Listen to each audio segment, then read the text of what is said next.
Esselamu Aleyküm. Hər vaxtınız xeyirli olsun, dəyərli izləyicilər. Quran-ı Kərimdə belə bir ayə var.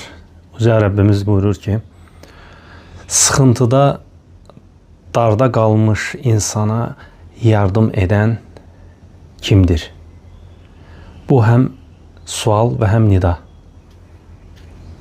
Burada həm sual var, həm nida var. Yəni Allah Teala bu ayə ilə düşünən insanları düşünməyə vadar edir. Çünki hər bir insan bu dünyada sıxıntıya məruz qalır, sıxıntıya düşür. Bu qaçılmazdır. Çətin anlar olur. Bəzən elə anlar olur ki, insan elə bir vəziyyətə düşür ki, sanki özünü çıxılmaz bir durumda görür. Ki artıq heç bir çıxış qapısı yoxdur. Və bu halda Uca Allah Quran-ı Kərimin bu ayəsində insanları düşünməyə çağırır. Kimdir o darda qalmış insana icabət edən? Təbii ki, Allah.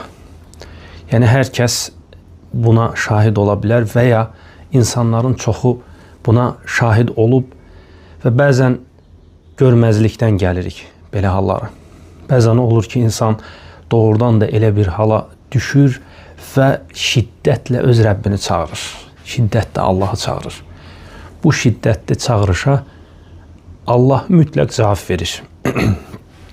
Çünki o öz ilahlığını, öz rububiyyətini, yəni bütün yaratdıqları üzərində olan hökmranlığını, onları idarə etməsini, onlara sahib olmasını bildirir belə anda, şiddətli anda. Yəni bütün işi öz nəzarətində saxlayıb. Və hətta insan bilsin ki, yəni onun ən çətin anında onun son yardımı var. Ki onu həqiqi şəkildə çağırsa, o mütləq icabət edəcək. Və insanın bütün halı belədir.